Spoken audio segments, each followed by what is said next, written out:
Hello, everyone. It is day 9 of 21 Days of Self-Care with Survivor Alliance. My name is Asehli, and I am a co-founder of Survivor Alliance, an organization which is aiming to provide long-term support for survivors of sexual assault through an online platform.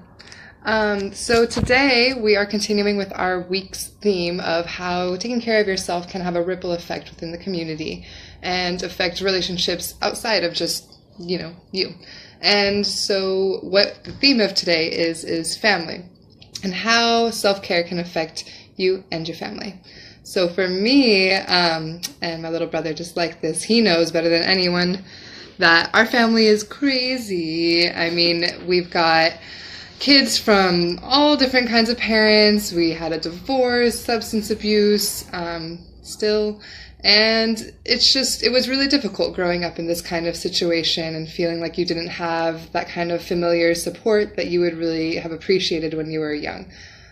For me, when I was younger, my self-care wasn't necessarily the healthiest. I would like to party and drink and smoke a lot, which is, what I felt I had to do at the time in order to kind of take my mind off of what was going on at home. But I'm glad that I've kind of grown up and been able to shift my self-care methods a bit, and so that it's not so focused on, forgetting about everything that has been going on, but more so accepting it and then kind of exploring those feelings and moving forward with it. And so just one analogy I heard today is that it's relating self-care to being on a plane. And so, when you're on a plane and they give you this announcement at the very beginning going over all of the emergency exits and all of that kind of stuff. And the one thing they say is when the oxygen masks drop, you have to put yours on before you can put on anybody else's, even if you know you have a child. Because if you can't breathe, then you're not going to be able to help somebody else who's unable to breathe. And self-care works the same way, where if I'm not able to take care of myself or you're not taking care of yourself, then it's going to be really hard for you to take care of your loved ones. And family is very important in that regard. So it's super, super important to be taking care of yourself, because if you don't do so, then when drama occurs, which with family, we all know it always comes up, then you're able to handle it a lot better. You're in a better mental place, because when you're taking care of yourself, you come from a calmer, more understanding way than if you are also very highly stressed out and are very emotional in that moment, and you are caught up with all these other things. Then it makes it really, really difficult to be dealing with these kinds of dramatic situations. So I just kind of wanted to explore a few things that me and my siblings do for self-care when things do get crazy. I just went down last weekend. I got my wisdom teeth pulled yesterday. Shout out to Mexico. It's super cheap, like $140 for 2 teeth, and this face is not swollen. So just shameless plug. But yeah, I went down this weekend, and there was like a little substance use, and my way of dealing with that, rather than going out and smoking or drinking myself, I decided to go to the park with my little brother, and we just played around. We ran around, there was randomly a soccer ball, so we kicked around the soccer ball for about half an hour. And then we went to the store and got some cookies, and we decided to make those. And so that was one way that we kind of removed ourselves from the situation in order to bring ourselves back to a calmer state, and then kind of being healthier, not super healthy. I mean, we did get cookies, but a healthier option than for me partying like I used to do.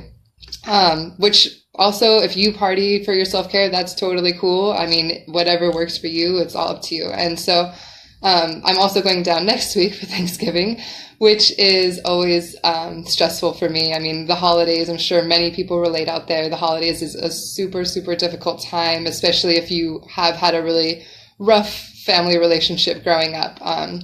And for years, I didn't go home for the holidays. That was my method of self-care, is just to kind of avoid it entirely. But I've been trying to go home more and balancing going out with my friends between spending time with my family. That's something that's really been working for me, so that I know, okay, I've only got a couple hours left of this, and then I can go spend my time with people who I really love hanging out with, and we can, take our mind off of things doing something else. Another method that I've been using for self-care lately, since I've grown up, is listening to music. I know my sister Camille does this all the time whenever she is stressed out, or a lot of me and my other siblings have anger issues for sure. Like we can get angry really quickly.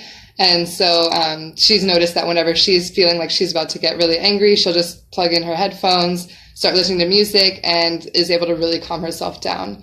My little brother Soul, he is super into surfing, and that is, I think, his main method of self-care is that he'll go surfing regularly and just knows that he always has that to look forward to. While my sister Lena, she loves staying in, and she loves just having dinner or watching movies with her friends, having a little wine night.